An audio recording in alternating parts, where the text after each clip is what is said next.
everyone. My name is Dr. David Kowalczyk. I work with Colorado Facial Plastic Surgery. We've designed a series of educational lecture videos which are short and hopefully provide some information about some of the common procedures that we do. We feel it's really important that patients understand the anatomy and some basic concepts behind the procedures to be an informed consumer. If you have any questions, concerns, or comments, feel free to leave them at the bottom of the video on our YouTube link. We would really appreciate it. Thank you. Hello everyone. Today we're going to talk about lower eyelid rejuvenation, which is also referred to as lower blepharoplasty.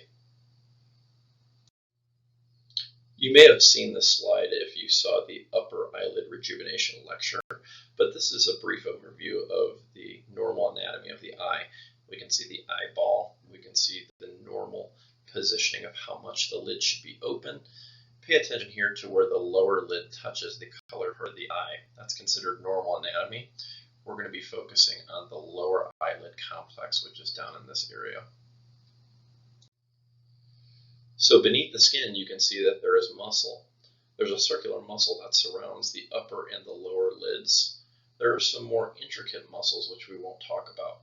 This muscle here, though, is called the orbicularis oculi and needs to be gone through during the lower blepharoplasty procedure.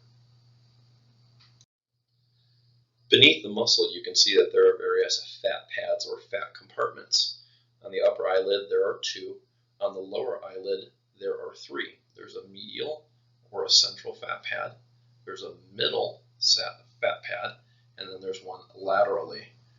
There's a muscle called the inferior oblique muscle, which controls movement of the eye, that separates these 2, and then a fascia, or like a little blanket of tissue that separates the lateral from the middle fat pad. These are often either removed partially or repositioned along the lower orbital rim for improved contouring. So what does the incision typically look like for a blepharoplasty procedure on the lower lid? If a person needs to have skin removed, such as occurs with aging, we'll do what's called a subciliary incision, which goes right underneath the lash line and has a little extension that goes out into a crow's foot. Oftentimes for young patients or those that don't need to have any skin removed from the outside of their lower lid for tightening, we'll do what's called a transconjunctival incision, which is one that's done on the inside of the lower eyelid to approach the same structures. Once we get down towards the fat pad area, we free them up, and instead of removing all of these fat pads, which leads to a hollowed out look, we take them and we reposition them over the bony structure known as the inferior orbital rim. What that does is it helps to soften the transition between the lower eyelid and the cheek, particularly in that junction, and can help provide more youthfulness. Patients will often ask how the incision looks from a subciliary approach or from the outside. Well, it tends to blend in really well because that skin is thin and delicate, and if done correctly, it can look quite nice and almost imperceptible, even as it extends out towards the crow's feet.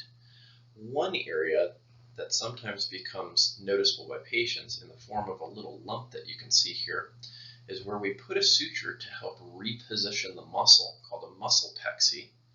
It's a dissolvable stitch that stays in place. The reason that we have to do that is so the lower lid doesn't pull away from the eye or sink down. You can think of this as a stitch that helps to keep things tight while the healing is occurring. This bump is temporary in patients, but sometimes it can be around for a couple months. There are various things such as massaging and putting steroid in place, allowing that to go away. And in rare instances, something needs to be done to remove that stitch. But this is something that is very common that occurs intentionally after the procedure. And one of the last things that we often recommend to complement the improvement in the lower eyelid rejuvenation are things such as Morpheus, pulse light, and we have CO2 laser. All of these things are at our office, and it helps to improve the quality of the skin and the overall result. So we may mention that you do these procedures after your lower blepharoplasty to get the best result. Well, I thank you for your attention. I hope that you've learned something about lower eyelid rejuvenation. If you have any questions, concerns, or comments, please leave them in the comments section.